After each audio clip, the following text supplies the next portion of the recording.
Hello students, आज के lecture में मैं आपको वैलेंस बॉन्ड थ्योरी से रिलेटेड क्वेश्चंस को सॉल्व करने का ट्रिक बताऊंगी। तो चलिए फिर स्टार्ट करते हैं हम लोग हमारे लेसन को।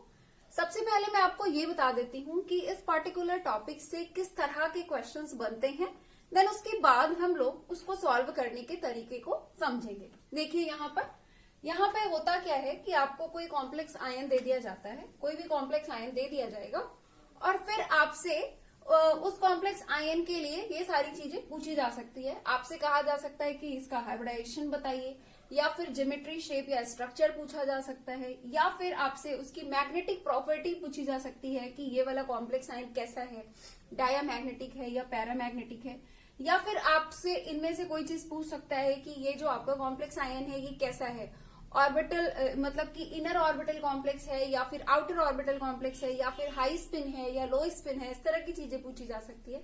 या फिर आपसे spin only magnetic moment calculate करने के लिए कहा जा सकता है। ठीक है, तो इस टाइप्स के क्वेश्चंस बन सकते हैं। तो एक काम करते हैं, हम लोग यहाँ पे इस एग्जाम्पल को लेते हैं और इस एग्जाम्पल के लिए सारी चीजें सॉल्व करते हैं। ठीक है, कुछ पर्टिकुलर एग्जाम्पल्स को यहाँ पर हम लोग डिस्कस कर लेंगे, उसके लिए सारी चीजें सॉल्व कर लेंगे। तो आपको क्या होगा, आपके दिमाग में ट्रिक बैठ जाएगी कि हमें इस तरह के क्वेश्चंस को कैसे सॉल्व करना है। ठीक है, तो चलिए फिर स्टार्ट करते हैं। सबसे पहले मैं ये वाला कॉम्प्लेक्स आयन ले रही हूँ और इसके लिए हम लोग सारी चीजें कैलकुलेट करेंगे। तो अब देखिए हमें करना क्या है। सबसे पहले हम क्या करेंगे, सबसे पहले हम लोग क्या करेंगे कि जो हमारा सेंट्रल मेटल आयन है उसका ऑक्सीडेशन स्टेट चेक करेंगे। अब ऑक्सीडेशन स्टेट कैसे चेक करते हैं उसका तरीका मैं आपको बता चुकी हूँ, लेकिन यहाँ पे फिर से मैं एक बार ट्रिक बता रही हूँ, तो फिर शुरू से सब कुछ बता देती हूँ। ठीक है, तो जैसे सबसे पहले हमें क्या करना है, इसका ऑक्सीडेशन स्टेट चेक करना है। ऑक्सीडेशन स्टेट चेक करने के लिए हमें क्या करना है, सबसे पहले हमें जो हमारा सेंट्रल मेटल आयन है उसको क्या मान लेना है, उसको एक्स मान लेना है प्लस। उसके बाद आपका लिगैंड पर जो भी ऑक्सीडेशन स्टेट है वो लिख लीजिए। अब आपको पता है कि वाटर आपका न्यूट्रल लिगैंड है, मैं आपको बता ही चुकी हूँ, और न्यूट्रल लिगैंड पर कोई भी चार्ज नहीं होता है, तो ये आपका क्या हो जाएगा, 0 × 6 इक्वल टू यहाँ पर जो भी चार्ज है, स्फीयर पर जो भी चार्ज लगा है उसे हम यहाँ पर रख लेंगे। तो हमें यहाँ पे x इक्वल टू क्या मिल जा रहा है, +2।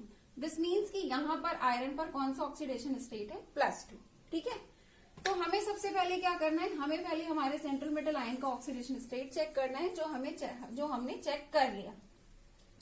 अब यहाँ से स्टार्ट करते हैं। सबसे पहले हम क्या करेंगे, सबसे पहले हम लोग ऑक्सीडेशन स्टेट को लिखने के बाद हमारे सेंट्रल मेटल आयन का जनरल इलेक्ट्रॉनिक कॉन्फ़िगरेशन लिखेंगे।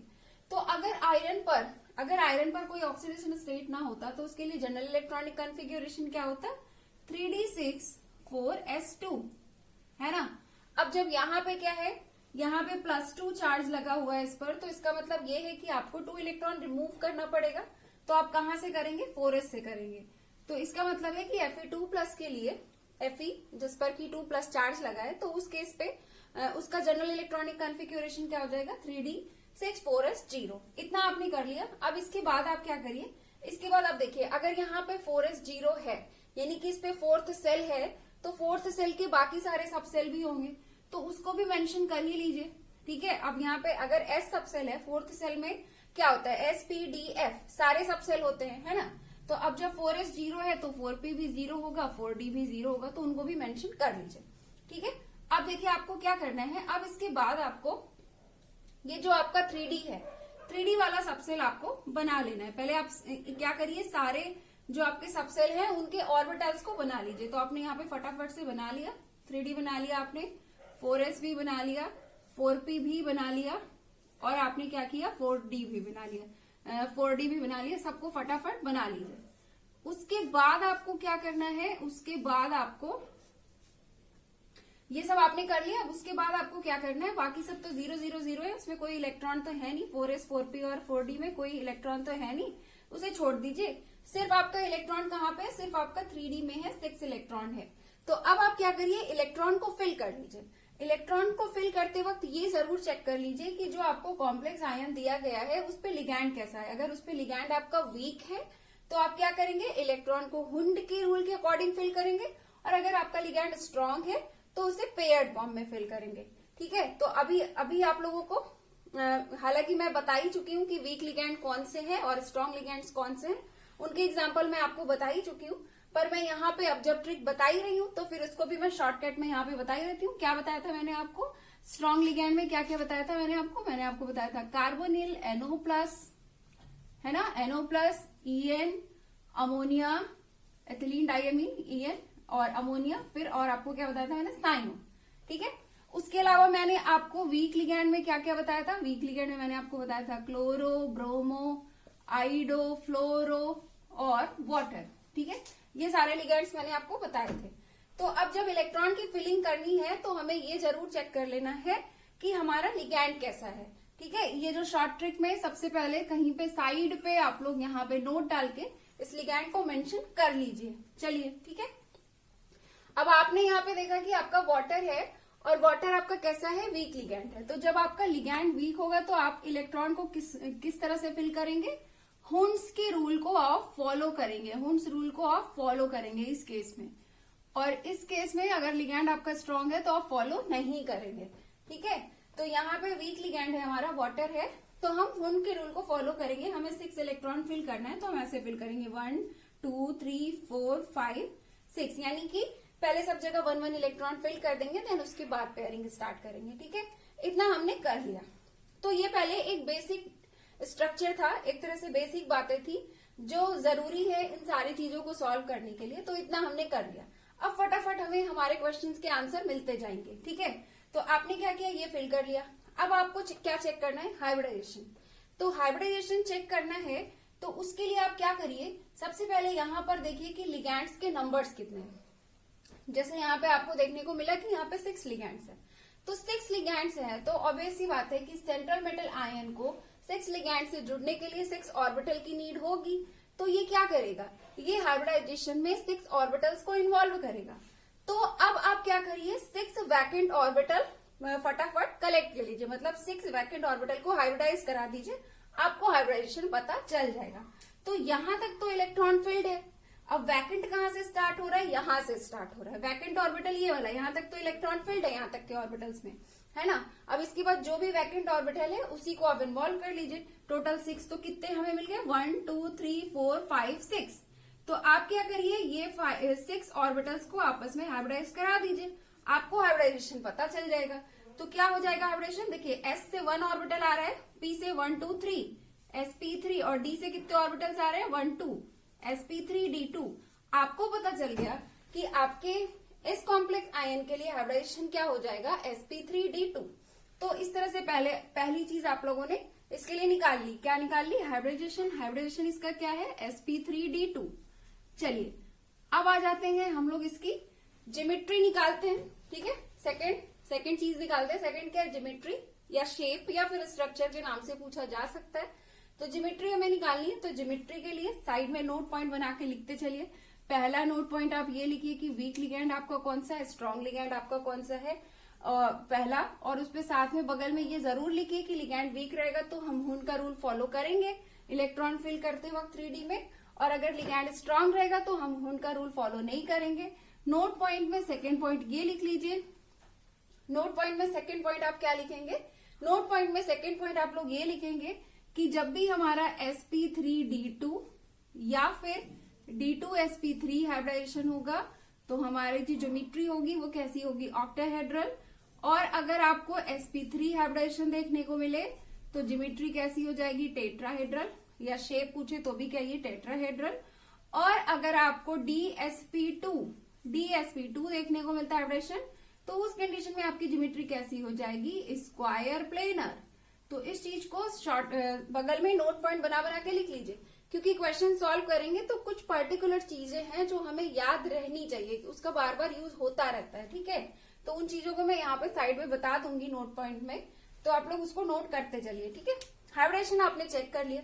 अब जैसे ही आपको हाइब्रिडेशन पता चला तो आपने यहाँ से चेक कर लिया कि अरे sp3d2 हाइब्रिडेशन में ज्योमेट्री क्या होती है, ऑक्टाहेड्रल। शेप कैसा होता है, ऑक्टाहेड्रल। या फिर आपसे कहे कि स्ट्रक्चर कैसा होता है तो क्या होता है, ऑक्टाहेड्रल। तो आपने ये सेकंड वाला क्वेश्चन भी सॉल्व कर लिया यहाँ से। अब आपसे तीसरी चीज अगर पूछता है कि ये पैरामैग्नेटिक है या डायामैग्नेटिक है, तो उसके लिए आपको क्या चेक करना है, उसके लिए आपको कुछ खास नहीं करना है, बस यहीं पे 3D में इलेक्ट्रॉन को चेक करना है। यहाँ पे आपको ये चेक करना है कि 3D में जो इलेक्ट्रॉन फील्ड है वो सारे पेयर्ड है या फिर एक भी अनपेयर्ड इलेक्ट्रॉन है। अगर आपको 3D में एक भी अनपेयर्ड इलेक्ट्रॉन देखने को मिल जाए तो आप तुरंत लिखिए कि ये पैरामैग्नेटिक है। और अगर आपको एक भी अनपेयर्ड इलेक्ट्रॉन देखने को ना मिले, सारे के सारे इलेक्ट्रॉन पेयर्ड, तो उस कंडीशन में आप बिल्कुल खुशी खुशी क्या लिख दीजिए, डायामैग्नेटिक। तो यहाँ पे आपने देखा, इस एग्जांपल में आपने क्या देखा, 3D में यहाँ पे आपको 4 अनपेयर्ड इलेक्ट्रॉन देखने को मिल रहा है, टोटल 4 अनपेयर्ड इलेक्ट्रॉन देखने को मिल रहा है। दिस मीन्स कि ये कैसा है, पैरामैग्नेटिक है, क्योंकि अगर 1 अनपेयर्ड भी हो जाए ना तो फिर वो पैरामैग्नेटिक हो जाएगा। तो यहाँ तो 4 अनपेयर्ड है, तो ये कैसा हो गया आपका, पैरामैग्नेटिक। अगर इसके मैग्नेटिक बिहेवियर की बात करें, मैग्नेटिक नेचर की बात करें, तो ये कैसा हो जाएगा, पैरामैग्नेटिक हो जाएगा। चलिए अब आ जाते हैं फोर्थ में। अब अगर हमसे इस कॉम्प्लेक्स आयन के लिए पूछे कि ये आउटर ऑर्बिटल है कि इनर ऑर्बिटल कॉम्प्लेक्स है, तो क्या करेंगे, तो उस केस में आपको क्या क्या चेक करना है, उस केस में आपको ये चेक करना है कि हाइब्रिडाइजेशन में कौन सा वाला डी सबसेल इन्वॉल्व हो रहा है। अब इस बात का क्या मतलब है, इस बात का ये मतलब है कि अगर आप यहाँ पर देखें तो यहाँ पे दो तरह के डी सबसेल आपको दिख रहे हैं। एक है आपका 3D और एक है आपका 4D, है ना। अब 3D 4D की अगर हम लोग बात करें, एटम की बात करें, तो मान लीजिए इसमें ये फर्स्ट सेल हो गया, ये सेकंड, ये थर्ड, ये फोर्थ, ये तीसरा सेल है, ये चौथा सेल है, ठीक है। तो फोर्थ सेल क्या है, आउटर सेल है, और थर्ड सेल क्या है, इनर सेल है।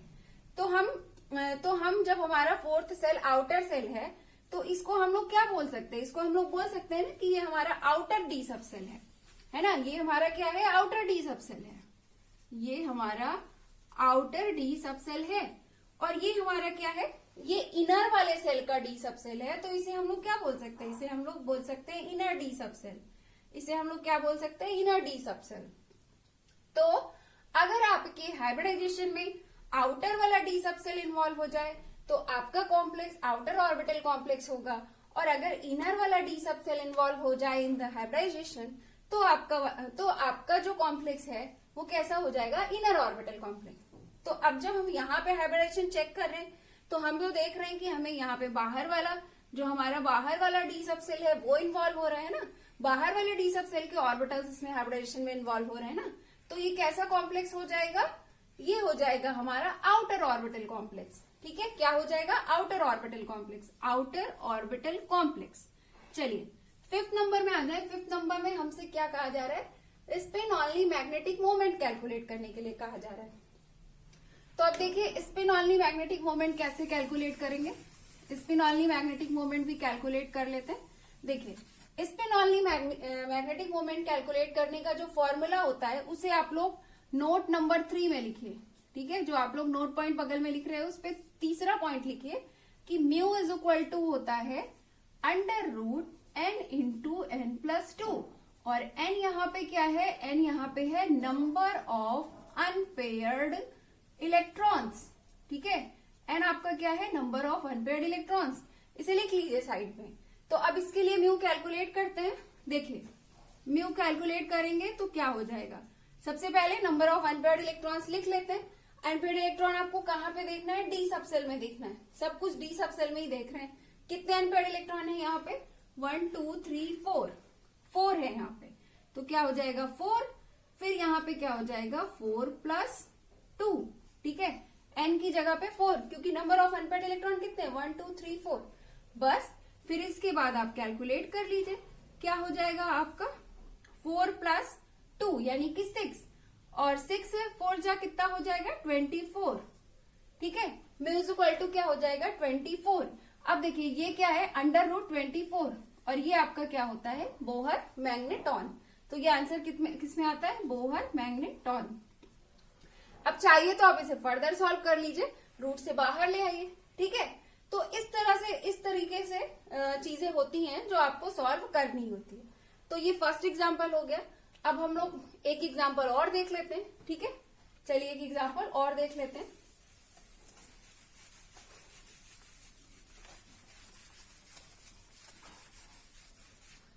क्या कर रहे हैं, फिर से एक एग्जाम्पल और देखते हैं। इस बार हम लोग ले लेते हैं NiCl4 2-। क्या करना है हमें ये सारी चीजें इसके लिए निकालनी है। तो हमें क्या करना पड़ेगा, सबसे पहले हमें सेंट्रल मेटल आयन में ऑक्सीडेशन स्टेट चेक करना पड़ेगा।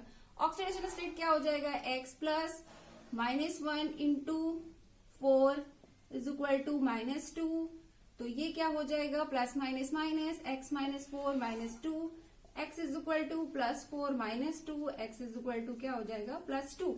तो निकिल पे हमें क्या मिल गया, +2 चार्ज। तो सबसे पहले हमने ऑक्सीडेशन स्टेट चेक कर लिया।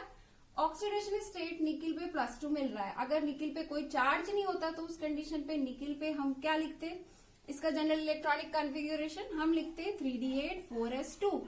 अब जब यहाँ पे निकिल पे +2 चार्ज है तो 2 इलेक्ट्रॉन्स इसके यहाँ से बाहर हो जाएंगे और क्या हो जाएगा, और यहाँ पे क्या हो जाएगा, 4s 0 है तो 4p 0 भी लिख सकते हैं, 4d 0 भी लिख सकते हैं। खैर चलिए, ये तो हो गया। तो आपको क्या क्या स्टेप फॉलो करना था, सबसे पहले आपको ऑक्सीडेशन स्टेट चेक करना था। ऑक्सीडेशन स्टेट चेक करने के बाद आपको क्या करना था, उसका जनरल इलेक्ट्रॉनिक कॉन्फ़िगरेशन लिखना था। जनरल इलेक्ट्रॉनिक कॉन्फ़िगरेशन लिखने के बाद आपको ये ऑर्बिटल्स बनाने थे। तो आपने यहाँ पे ऑर्बिटल्स बना लिया, ये आपने 3d बना लिया, ये आपने 4s बना लिया, ये यहाँ पे आपने 4p बना लिया। 4d की यहाँ पे वैसे जरूरत नहीं पड़ेगी क्योंकि 4 लिगेंड्स है, तो 4 ऑर्बिटल्स तो हमें यहीं से मिल जाएंगे, 1 2 3, ठीक है।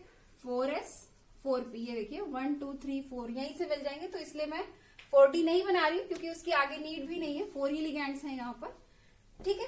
तो आपने क्या किया, फटाफट ऑर्बिटल्स बना लिए। ऑर्बिटल्स बनाने के बाद आपको क्या करना है, इलेक्ट्रॉन की फिलिंग कर लेनी है। इलेक्ट्रॉन की फिलिंग कर लीजिए। यहाँ पे इलेक्ट्रॉन की फिलिंग करते वक्त आपको क्या चेक करना है कि लिगैंड हमारा कैसा है, स्ट्रॉन्ग है कि वीक है। तो जस्ट मैंने आपको बताया, अगर हम Cl की बात करें तो Cl वीक है। अब वीक है तो इसको इलेक्ट्रॉन कैसे फिल करेंगे, 1 2 3 4 5 6 7 8, ठीक है। हुंड के रूल के अकॉर्डिंग फिल करेंगे। एक चीज मैं आपको ऐसे यहाँ पे समझाने के लिए बता रही हूँ कि अगर यहाँ पे Cl ना होता, Cl की जगह Cn होता, Cn का होल 4 होता, जो यहाँ पे 4Cl दिया है, 4Cl की जगह 4Cn दिया होता, तो उस केस में आप पता है इलेक्ट्रॉन कैसे फिल करते हैं, उस केस में आप 8 इलेक्ट्रॉन को इस तरह से फिल करते हैं, क्योंकि वो Cn आपका क्या स्ट्रॉन्ग लिगेंड है ना। तो उस केस में आप इलेक्ट्रॉन इस तरह से फिल करते हैं, 1 2 3 4 5 6 7 8, मतलब इलेक्ट्रॉन को पेड फॉर्म में फिल करते हैं। तब उस कंडीशन में आपको हुंड्स के रूल के अगेंस्ट इलेक्ट्रॉन को फिल करना होता है। लेकिन यहाँ पे क्या है, Cl है, वीक लिगेंड है ना, तो आपको क्या करना है, आपको हुंड के रूल के अकॉर्डिंग इलेक्ट्रॉन को फिल करना है, ठीक है। तो चलिए मैं आपको हुंड के रूल के अकॉर्डिंग इलेक्ट्रॉन को फिल करके फटाफट क्वेश्चन सॉल्व करके बताती हूँ। तो यहाँ पे देखिए क्या हो गया, यहाँ पे आपने 8 इलेक्ट्रॉन इस तरह से फिल कर दिया। अब बारी है क्या, हाइब्रिडेशन चेक करने की। तो हाइब्रिडेशन आपको चेक करना है, कितने लिगेंड्स है आपके पास, 4 लिगेंड्स है, तो आप 4 वैकेंट ऑर्बिटल्स लीजिए। यहाँ तक तो इलेक्ट्रॉन फिल्ड ही है, यहाँ तक तो इलेक्ट्रॉन फिल्ड ही है। अगर बाई चांस यहाँ पे इलेक्ट्रॉन फिल्ड ना होता तो आप यहाँ से 4 ऑर्बिटल लेना स्टार्ट करते हैं, लेकिन यहाँ तक फिल्ड है, वैकेंट यहाँ से शुरू है, तो यहाँ से आपको 4 ऑर्बिटल्स लेना पड़ेगा। कितना लेना पड़ेगा, 1 2 3 4। तो आपने 4 ऑर्बिटल को आपस में हाइब्रिडाइज करा दिया। तो आपने क्या किया, हाइब्रिडाइज कैसे कराया, एक ऑर्बिटल आपने s से ले लिया और 1 2 3 ऑर्बिटल्स आपने यहाँ से ले लिया, sp3 है ना, sp3 हाइब्रिडेशन हो गया। तो इस वाले पार्टिकुलर कॉम्प्लेक्स के लिए आपको हाइब्रिडेशन क्या मिल गया, sp3। जियोमेट्री क्या होगी, अभी जस्ट मैंने आपको यहाँ पे नोट पॉइंट बताया था। तो नोट पॉइंट में मैंने आपको क्या बताया था, sp3 हाइब्रिडेशन के लिए जियोमेट्री कैसी होती है, टेट्राहेड्रन। फिर चलिए तीसरी चीज क्या है, आपको डायमैग्नेटिक और पैरामैग्नेटिक चेक करना है। तो यहाँ पे देखिए क्या, यहाँ पे अनपेयर्ड इलेक्ट्रॉन है, बिल्कुल है। यहाँ पे 2 अनपेयर्ड इलेक्ट्रॉन है, 1 2 है ना। अब यहाँ पे 2 अनपेयर्ड इलेक्ट्रॉन है, तो ये कैसा हो जाएगा, पैरामैग्नेटिक हो जाएगा, ठीक है, पैरामैग्नेटिक। अगर यहाँ पे ऐसा होता, ये सारे इलेक्ट्रॉन इस तरह से होते, एक भी अनपेयर्ड नहीं होता, तो उस केस में क्या हो जाता है, डाया हो जाता। तो लेकिन यहाँ तो अनपेयर्ड इलेक्ट्रॉन है, 2 अनपेयर्ड इलेक्ट्रॉन मिल रहे हैं यहाँ पे, तो ये कैसा हो जाएगा, पैरामैग्नेटिक हो जाएगा। फिर इसके बाद आपको क्या चेक करना है, आउटर ऑर्बिटल कॉम्प्लेक्स है या फिर इनर ऑर्बिटल कॉम्प्लेक्स है। तो इस केस में आप क्या करिए, आउटर ऑर्बिटल या इनर ऑर्बिटल चेक करने के लिए आपको क्या करना है, यहाँ पे देखना है कि अब देखिए आउटर ऑर्बिटल और इनर ऑर्बिटल का केस यहाँ पे नहीं होगा, क्योंकि टेट्राहेड्रल कॉम्प्लेक्स में sp3 हाइब्रिडाइजेशन ही होता है। वो ऑक्टाहेड्रल में होता है कि कभी आपको d2 sp3 देखने को मिलता है, कभी sp3 d2 देखने को मिलता है। मतलब कि कभी अंदर वाला d इन्वॉल्व हो जाता है तो पहले d2 sp3 लिखा जाता है, कहीं पे बाहर वाला d2 आ जाता है तो sp3 d2 लिख दिया जाता है। तो वो ऑक्टाहेड्रल के केस में होता है कि अंदर वाला d कभी इन्वॉल्व होता है, कभी बाहर वाला d इन्वॉल्व होता है। यहाँ तो d ही इन्वॉल्व नहीं है, है ना।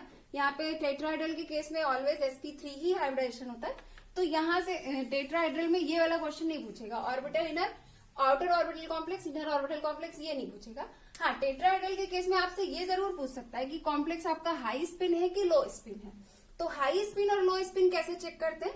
हाई स्पिन और लो स्पिन का मतलब होता है कि जब भी, अब इसको नोट नंबर 4 डाल के लिखिए, नोट नंबर 4, कि जब भी आपका लिगैंड कैसा हो, लिगैंड आपका अगर स्ट्रांग है तो आपका कॉम्प्लेक्स जो है वो कैसा हो जाएगा, लो स्पिन कॉम्प्लेक्स हो जाएगा। और अगर है तो उस केस में आपको कॉम्प्लेक्स जो मिलेगा वो हाई स्पिन कॉम्प्लेक्स मिलेगा। हाई स्पिन और लो स्पिन का सीधा सीधा सेंस यही है कि अगर लिगैंड को, मतलब आपका लिगैंड स्ट्रांग है और इलेक्ट्रॉन को आप पेयर्ड फॉर्म में फिल कर रहे हो, तो उस तरह के कॉम्प्लेक्सेस को हम लोग क्या बोलते हैं, लो स्पिन कॉम्प्लेक्स बोलते हैं। और हाई स्पिन कॉम्प्लेक्स हम लोग उस तरह के कॉम्प्लेक्स को बोलते हैं जिसमें क्या हो, लिगैंड वीक हो और इलेक्ट्रॉन को आपने किस तरह के हुंड के रूल के अकॉर्डिंग फिल किया हो। तो हुंड के रूल के अकॉर्डिंग इलेक्ट्रॉन को फिल करते हैं ना, उस तरह के कॉम्प्लेक्स को हम लोग बोलते हैं हाई स्पिन कॉम्प्लेक्स। क्यों उस तरह के कॉम्प्लेक्स को हम लोग हाई स्पिन कॉम्प्लेक्स बोलते हैं? क्योंकि जब आप हुंड के रूल के अकॉर्डिंग इलेक्ट्रॉन को फिल करते हो तो वहां पे ना maximum number of unpaired electrons होते हैं, और जहां पे maximum number of unpaired electron होंगे ना, वहां पे स्पिन भी हाई होगी। ठीक है, तो उस तरह के कॉम्प्लेक्सेस को हम लोग हाई स्पिन कॉम्प्लेक्स बोलते हैं। तो यहाँ पे लिगैंड कैसा है, वीक है, तो वीक है तो कैसा कॉम्प्लेक्स होगा, हाई स्पिन कॉम्प्लेक्स हो जाएगा। तो इसको आप सीधे लिख दीजिए कि ये हमारा हाई स्पिन कॉम्प्लेक्स है। ठीक है, अब इसके बाद आपको क्या करना है, spin only magnetic moment calculate करना है। तो वो तो इजी सी चीज है, वो आपने just mu is equal to √n × n+2 formula use करके फटाफट कैलकुलेट कर लीजिए। यहाँ पे क्या है, ये तो सिंपल सी चीज है, यहाँ पे बहुत ज्यादा कॉन्सेप्ट ही नहीं है, डायरेक्टली फॉर्मूला बेस्ड है। तो यहाँ पे कितने अनपेयर्ड इलेक्ट्रॉन है, 1 2 अनपेयर्ड इलेक्ट्रॉन है। तो इसके अकॉर्डिंग आप फटाफट सॉल्व कर लीजिए। ठीक है, तो इस तरह से आप क्या कर सकते हैं, वैलेंस बॉन्ड थ्योरी से रिलेटेड प्रॉब्लम्स को सॉल्व कर सकते हैं। अब मैं आपको कुछ और एग्जांपल्स दे देती हूँ, उसको आप लोग प्रैक्टिस कीजिएगा। जैसे कि ये हो गया, अब तीसरा आप यहाँ पे कर लीजिए, निकिल का है, निकिल Cn का होल 4 2- है। और उसके अलावा फोर्थ एग्जाम्पल आप लिख लीजिए आप लोग, Fe है, FeCN का होल 6 3- है। इसकी ये दोनों एग्जाम्पल की आप लोग खुद से प्रैक्टिस करिए, खुद से ये सारी चीजें निकाल कर देखिए। हाँ, एक चीज मैं आपको बता देती हूँ कि जैसे ये वाला है ना NiCN का होल 4, तो यहाँ पे जैसे लिगैंड क्या है, स्ट्रांग है, तो D8 यहाँ भी रहेगा। तो आप यहाँ पे आपको देखने को मिलेगा कि इलेक्ट्रॉन यहाँ पे आ जाएगा, D8 ऐसे स्ट्रांग लिगैंड रहेगा ना, तो आपका फिर वहां पे हाइब्रिडेशन कहाँ से स्टार्ट हो जाएगा, यहाँ से स्टार्ट हो जाएगा 1 2 3 4, तब ये वाला p ऑर्बिटल इन्वॉल्व नहीं होगा। तो उस केस में आपको मैं थोड़ा सा मोटा मोटा बता दे रही हूँ, तो आपको क्या देखने को मिलेगा, DsP2 हाइब्रिडेशन देखने को मिलेगा। ठीक है, तो ये जस्ट मैं आपको थोड़ा सा यहाँ से थोड़ा सा क्लू दे रही हूँ, बाकी आपको मैंने नियम बता दिया है, तो आपको खुद से सॉल्व करना है। ठीक है, कैसे सॉल्व करेंगे, क्या क्या करेंगे, सब पता चली गया। सबसे पहले सेंट्रल मेटल आयन का ऑक्सीडेशन स्टेट चेक करेंगे, फिर उसके अकॉर्डिंग इलेक्ट्रॉनिक कॉन्फ़िगरेशन करेंगे। एक बार आपने इलेक्ट्रॉनिक कॉन्फ़िगरेशन लिख लिया और सारे ऑर्बिटल्स आपने बना लिए, तो उसके बाद फटाफट चीजें आप आसानी से चेक करते चले जाएंगे। वैकेंट ऑर्बिटल्स चेक करके आप हाइब्रिडाइजेशन निकाल लेंगे। एक बार आपको हाइब्रिडाइजेशन पता चल गया तो आप नोट पॉइंट से चेक कर लेंगे कि आपकी ज्योमेट्री कौन सी होगी, है ना। फिर उसके बाद पैरा और डाया चेक करना बहुत इजी है, बस आपको ये चेक करना है कि उसमें अनपेयर्ड इलेक्ट्रॉन है कि नहीं। अगर अनपेयर्ड है तो पैरा, अनपेयर्ड नहीं है तो डाया, सिंपल। फिर उसके बाद आउटर इनर में आपको बस ये चेक करना है कि बाहर वाला डी इन्वॉल्व हो रहा है कि अंदर वाला डी इन्वॉल्व हो रहा है, तो बस ये तुरंत हो गया। लो स्पिन हाई स्पिन आपको चेक करना है, तो बस आपको सिंपल सी चीज चेक करनी है कि आपका लिगैंड कैसा है, स्ट्रांग है या फिर वीक है। अगर स्ट्रांग है तो लो स्पिन, वीक है तो हाई स्पिन। और spin only magnetic moment calculate करना है तो उसकी तो कोई दिक्कत ही नहीं है, वो तो फॉर्मूला बेस्ड है, mu is equal to √n × n+2 से इजीली आप सॉल्व कर लेंगे। तो ये दोनों क्वेश्चंस आप लोग खुद से सॉल्व करिएगा। ठीक है, तो यहाँ पे हमारा वैलेंस बॉन्ड थ्योरी से रिलेटेड क्वेश्चन को सॉल्व करने की ट्रिक कंप्लीट हो गई है। अब हम लोग मिलेंगे नेक्स्ट लेक्चर में। Have a nice day, thank you so much.